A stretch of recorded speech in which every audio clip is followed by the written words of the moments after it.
If you enjoy this video, please remember to subscribe if you haven't already. And if you like what you see on my channel and would like to support me on Patreon, click on the link below. After the cancellation of Star Trek, the original series, which ran for 3 seasons, would find success and live on through syndication. Star Trek would be even more popular, and the first official Star Trek convention was held in New York in 1972. The convention was run by fan club president Joan Winston, and the event was given the title Star Trek Lives. A record crowd of 3,000 would come. This would show that Star Trek was here to stay, and its popularity was bigger than ever and growing. In March of 1972, series creator Gene Roddenberry would hint that there was a growing interest for an official Star Trek feature film, and that a continuing series would be made and released on NBC. In May of 1975, Gene Roddenberry entered a development deal with Paramount to make a feature film with a budget of $5 million, with principal photography to start on July the 15th of 1976. He had so many good shows, and he never got to think about anything but Star Trek as soon as he would start to grow away from it. And so on, there Paramount would come and they would hit him over the head with it again. And he had started to think of it as, well, I guess it's my baby. Maybe this is what I meant to do. The film was given the title Star Trek: The God Thing. Roddenberry would start working on the script. The film's plot involves the Enterprise crew after the events of the original series, when an alien entity who calls itself God begins to travel to Earth. Admiral Kirk reunites the crew to stop the entity and send it back. But this story idea was never submitted, and it was dropped, mainly due to the script's religious overtones, which worried the studio. One particular scene in the script would depict Vulcan tutors of Spock describing religion on Earth. Religion seemed to be quite a controversial subject during that time, still is today. The God entity idea would be used in Star Trek V, The Final Frontier. Screenwriters Chris Bryant and Alan Scott were hired to write a script, which would be titled Star Trek: Planet of the Titans. They would turn in their finished script in March of 1977, but Paramount would reject the script, so Bryant and Scott would leave the project.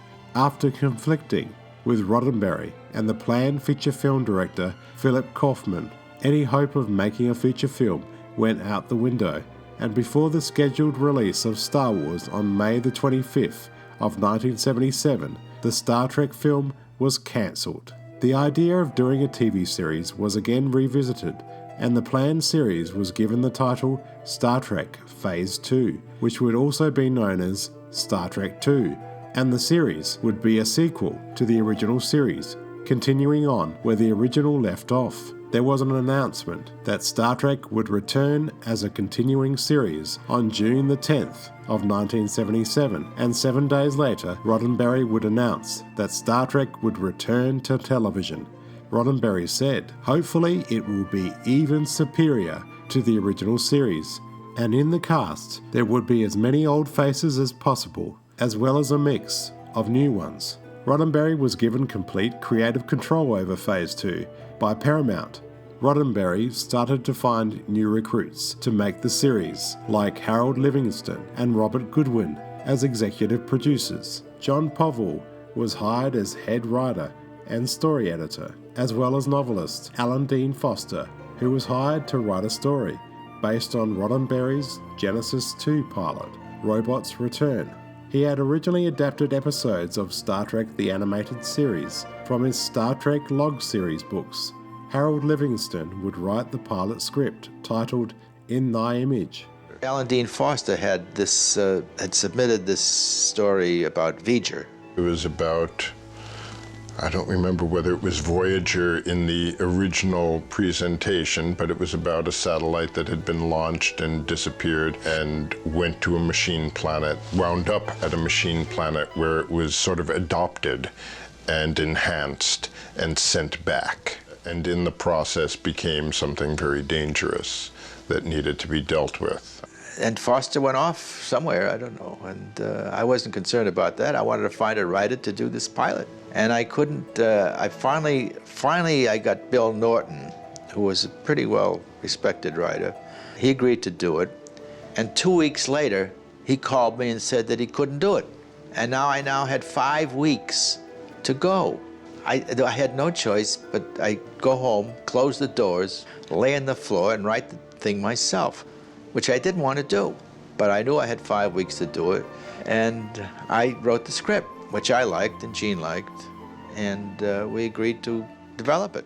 Executive producer Livingston would hold pitch meetings with more than 30 writers who were interested in scripting episodes for Phase 2. Roddenberry wanted all the scripts for the first group of episodes completed prior to filming the pilot. He would hire original series crew members like its original costume designer, and Matt Jeffries, who designed many of the sets and props from the original series, plus the original Starship Enterprise, and was hired as technical advisor. Matt Jeffries would redesign the Enterprise, which was based on the principle that the technology was updated over time, but the general hull remained exactly the same. Don Lewis of Brick Price Movie Miniatures was hired to produce the physical model of the vessel, which was cast in moulds from fiberglass. 2 models would be built, a 6-foot version and an 18-inch version. Costume designer William Ware Tice began to work on new designs for the Starfleet uniforms. The phaser was also going to be updated and was based on the original series designs. For Phase 2, getting the original cast members would prove difficult. Leonard Nimoy would be the first actor to be approached, but after he was offered the role of Spock for only 2 of the 13 episodes, he was insulted for himself and the character of Spock. Due to Nimoy's rejection to play Spock in the series, a new character was created, Vulcan Science Officer Zahn, played by actor David Gautreaux.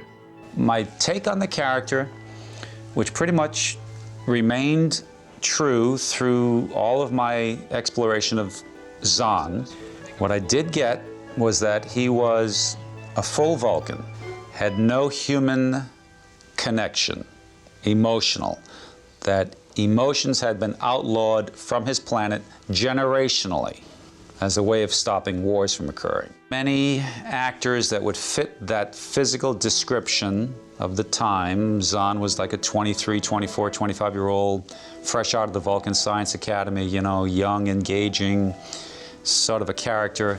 However, due to the show's cancellation, the character would unfortunately not make it into the final script of the motion picture, due to Nimoy returning to the role of Spock. The actor would only make a cameo appearance in the film. The character Zahn would later be seen in the Star Trek DC Volume 1 comic book. There were some doubts that William Shatner would be too expensive to have permanently on Phase 2, so the role of William Decker was created to replace Kirk later in the series. First Officer Decker would be played by actor Stephen Collins, who would eventually play the character of Decker in Star Trek the Motion Picture. Persis Kambata was cast as Ilya, a new character for the series. Roddenberry and writer Povell would describe her as an extremely beautiful Deltan female of planet 114, Delta 5, which recently joined the Federation. Ilya is from planet Delta, and Deltans are bald. I mean, they're not, that's the character, and they're very sensual people. Kambata would also get to play the character of Ilya in Star Trek the Motion Picture. All the original cast members would return in their original series roles, except Leonard Nimoy. Even Grace Lee Whitney would return in the role of Janice Rand, as would Majel Barrett in the role of Christine Chappell. Each original series actor was signed up to contracts that would allow them to be paid even if the series was never completed. Auditions were held, but no one in the cast would end up working on Phase 2, the series. Studio executive Michael Eisner hired Jeffrey Katzenberg to manage the Star Trek production with a television film, which would launch the new series at the cost of $3.2 million. This would have made Star Trek Phase 2 the most expensive TV movie ever made. Roddenberry said that the show would continue to cover modern themes in a science fiction way that the original series had. Gene also wanted to show 23rd century Earth for the first time, something that was never shown on the original series. The Star Trek Phase 2 pilot movie was expected to be broadcast in February of 1978, and then the pilot would follow with 13 weekly episodes and would be broadcast in an 8 p.m. time slot on Saturday nights. Production was underway by the start of August, and sets and props were built, with Stage 8 on the Paramount lot as the designated planet set, while Stage 9 was where the Enterprise sets would be located. By August the 9th, the foundations of the bridge set were built, with a plaster mould used to produce fiberglass skins for the various prop consoles and walls. Star Trek fan and NASA engineer and shuttle manager Roger D. Manley would help be a consultant for Phase 2. Star Trek Phase 2, unfortunately, was a series never to be realised, and in August of 1977, head executive at Paramount Pictures decided that the pilot episode In Thy Image, written by Alan Dean Foster, would be far better as a feature film. In order to prevent any negative publicity of the cancellation of the series, the production would divert to the making of the feature film Star Trek the Motion Picture, which would continue to shoot for a further 5 months, so it wouldn't be a total waste of time working on Phase 2. The existing models for Phase 2 would be scrapped, but the set and props would be repurposed for the film. The pilot's original director, Robert Collins, was replaced by veteran director Robert Wise for the motion picture. Although the Star Trek Phase 2 series was shelved, it did prove extremely influential some 7 years later in the creation of the series Star Trek The Next Generation. The characters in the Phase 2 series, like Zahn, was used as a basis in the creation of the character Data. The character of Decker would also act as the basis of the character Will Riker, and Elia was used as the basis in the creation of Deanna Troi for The Next Generation, due to the writer's strike in 1988, which would delay Season 2 from being shot. The producers decided to look at the original Phase 2 scripts, and the Phase 2 script, titled The Child, was adapted for the Next Generation episode of the same name, and the character Elia in the script was swapped over to the character of Deanna Troi. Another script from Phase 2 was also repurposed and used for the 4th season episode of The Next Generation, titled Devil's Due. Star Trek Phase 2 was never realised, but it was repurposed and made into a motion picture, as well as being highly influential in the making of the series Star Trek The Next Generation. But it would have been very interesting to see Phase 2 actually made into a series. This is Jonathan. Thanks for watching.